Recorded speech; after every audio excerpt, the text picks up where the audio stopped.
अवधूत चिंतन श्री गुरुदेव दत्त. श्री स्वामी समर्थ.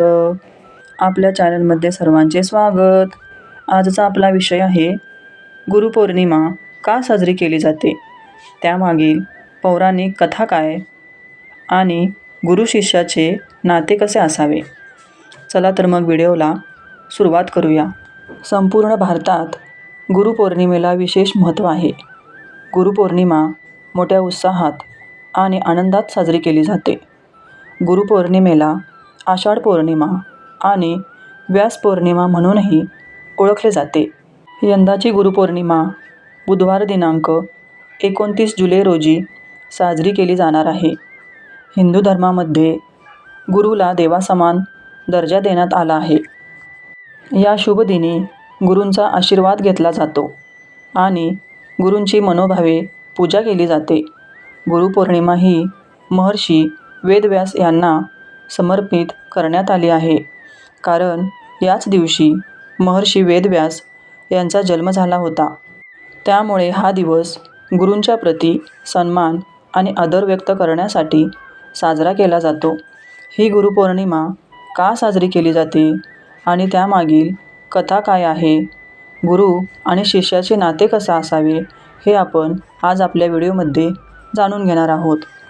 गुरुपौर्णिमा का साजरी केली जाते. महर्षी वेदव्यास यांना वेदांचे निर्माता म्हटले जाते. पौराणिक कथेनुसार महर्षी वेदव्यास यांचा जन्म आषाढ महिन्यातील पौर्णिमेच्या दिवशी झाला होता. त्यामुळे वेदव्यास यांचा जन्मदिन हा गुरुपौर्णिमा म्हणून साजरा केला जातो. हा दिवस गुरुपौर्णिमा म्हणून साजरा करण्याची परंपरा फार जुनी आहे. गुरुपौर्णिमेची कथा अशी की आषाढी पौर्णिमेच्या दिवशी ऋषी पराशर आणि निषाद कन्या सत्यवती यांच्या पोटी महर्षी वेदव्यास यांचा जन्म झाला. असे म्हटले जाते की वेदव्यास यांनी बालपणीच त्यांच्या पालकांना परमेश्वराचे दर्शन देण्याची इच्छा व्यक्त केली होती, परंतु त्यांची आई सत्यवतीने ही इच्छा नाकारली. मग वेदव्यास हट्टीपणा करू लागले. त्यावर त्यांच्या आईने वेदव्यास यांना जंगलात जाण्याचा आदेश दिला. तसेच जेव्हा तुम्हाला घरची आठवण येईल तेव्हाच परत या, असेही सांगितले. त्यानंतर वेदव्यास यांनी घनदाट अरण्यात घोर तपश्चर्या केली. त्यांच्या या घोर तपश्चर्येमुळे त्यांना पुण्यप्राप्ती झाली आणि वेदव्यासांनी संस्कृत भाषेवर प्रभुत्व मिळवले. यानंतर त्यांनी 4 वेदांचा विस्तार केला. तसेच महाभारतासह ब्रह्मसूत्र आणि 18 महापुराणांची रचना केली. महर्षी वेदव्यास यांना 4ही वेदांचे ज्ञान होते. त्यामुळेच या दिवशी गुरूंची पूजा करण्याची परंपरा आहे. गुरु आणि शिष्याचे नाते कसे असावे. गुरुर्ब्रह्मा गुरुर्विष्णू गुरुर्देवो महेश्वरा गुरुर साक्षात परब्रह्म तस्मै श्री गुरुवे नमः. गुरुपौर्णिमा ही गुरु शिष्याच्या नात्याचे, प्रेमाचे, आदर्शाचे प्रतीक मानले जाते. गुरुवर प्रेमाचा, आदराचा, भक्तीचा वर्षाव करून त्यांच्या कृपेस, आशीर्वादास प्राप्त करण्याचा हा दिवस म्हणजे शुभपुण्यदायी योगच होय. सर्व विद्या, वेद, पुराणे यांचे माहेरघर, मूळ स्तोत्र, आद्य गुरु म्हणून महर्षी व्यास यांचे स्थान अनन्यसाधारण आहे. म्हणून गुरुपौर्णिमेस व्यास पौर्णिमा असे म्हटले जाते. अशा या महत्त्वपूर्ण तिथीस व्यासांचे, गुरुजनांचे, आध्यात्मिक गुरूंचे पूजन केले जाते. त्यांच्याकडून गुरुमंत्र, दीक्षा, शिक्षण घेतले जाते. गुरुबद्दल श्रद्धा, कृतज्ञता व्यक्त करण्याचा हा दिवस आहे.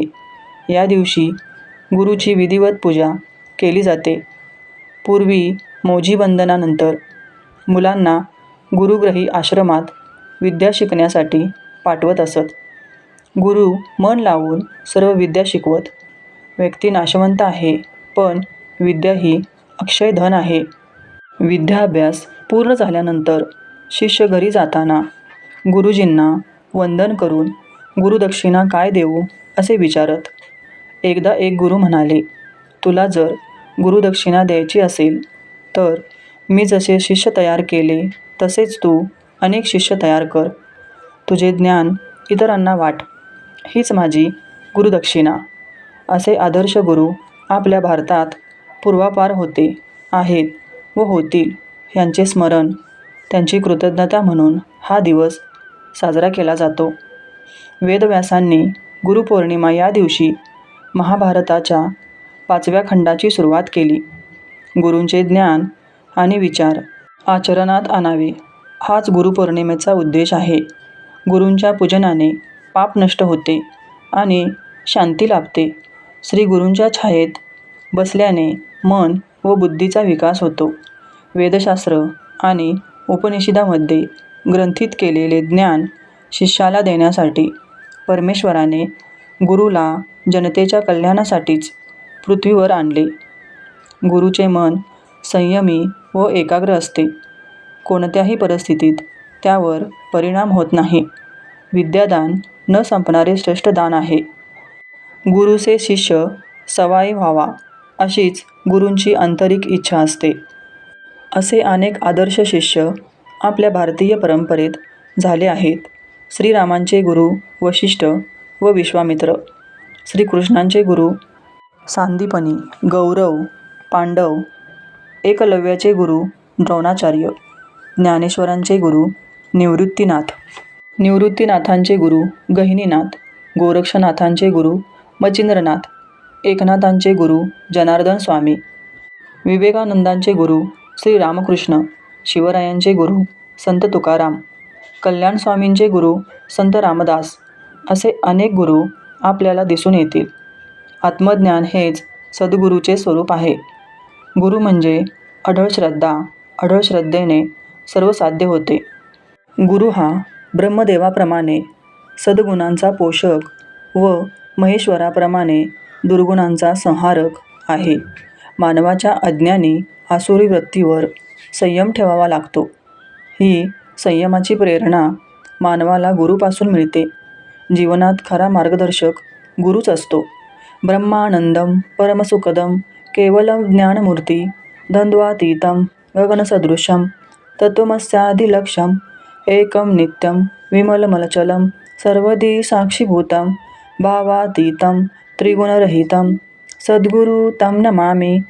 गुरु हा ब्रह्मपदाचा आनंद, परमसुख देणारा, ज्ञानाची केवळ मूर्तीच. त्याचे ठिकाणी द्वैतभावना नसते. आकाशासारखा विशाल हृदयाचा मूलतत्व मीच आहे ही जाणीव असणारा नित्य आहे. त्याला अंत नाही. विमल शुद्ध ब्रह्मज्ञानी, सर्व ठिकाणी साक्षीभूत असणारा, सत्व रज तमाच्याही पलीकडे असणारा असा आहे. गुरुपूजन हे सत्याचे पूजन, ज्ञानाचे पूजन व ध्यानाचे पूजन असते. गुरूंच्या सानिध्यात राहून शिष्य नम्रता, जिज्ञासा, सेवाभाव शिकतो. ज्ञानाचे अमृत पिऊन तृप्त होतो. मनुष्याच्या जीवनसागरात गुरु हा दीपस्तंभ असतो. तसाच जीव व शिव यांचे मिलन घडवून आणणारा गुरु हा साक्षात परब्रह्मच होय. पिंड ब्रह्मात्मक ज्ञान म्हणजे मानवी जीवनातील अंतर्बाह्य सर्व व्यवहाराविषयीचे ज्ञान सद्गुरूंच्या ठिकाणी असते. जगातील प्रत्येक गोष्ट, कार्य, व्यवहार घडून येण्याकरिता विशिष्ट शक्तीची आवश्यकता असते. अखिल विश्वाचा, संपूर्ण जगताचा सर्वांगीण कारभार सुरळीत चालण्यासाठी विशिष्ट शक्तीची म्हणजे बलाची आवश्यकता असते. त्यालाच आत्मिक बल म्हणतात. पिंड ब्रह्मांडातील कार्याचा समतोल राखण्यासाठी आत्मिक बलाची क्षमता स्थिर राहण्याकरिता करावे लागणारे प्रयत्न, क्रिया फक्त सद्गुरूच करतात. असे थोर पुरुष तपश्चर्येद्वारे, स्वसामर्थ्याद्वारे आत्मिक बलाची वृद्धी करतात. त्यामुळेच पिंड ब्रह्मांडातील पर्यावरणाचा समतोल अबाधित राखला जातो. एवढे महान कार्य सद्गुरू संत करीत असल्यामुळे त्यांचे श्रेष्ठत्व अप्रतिम आहे. सद्गुरू हे सर्वच ज्ञानचक्षुने न जाणता चर्मचक्षुने जाणणे आणि तेच सत्य मानून चालणे हीच खरी अंधश्रद्धा होय. अशा अंधश्रद्धेचे निर्मूलन सातत्याने सद्गुरूच करू शकतात. यासाठीच सद्गुरूंची आवश्यकता असते. सद्गुरूंच्या सानिध्यात राहूनच वास्तव आणि प्रतीक स्वरूपाचा उलगडा करून घ्यायचा असतो. व्हिडिओ आवडल्यास लाईक, शेअर आणि सबस्क्राईब करा. धन्यवाद. श्री स्वामी समर्थ.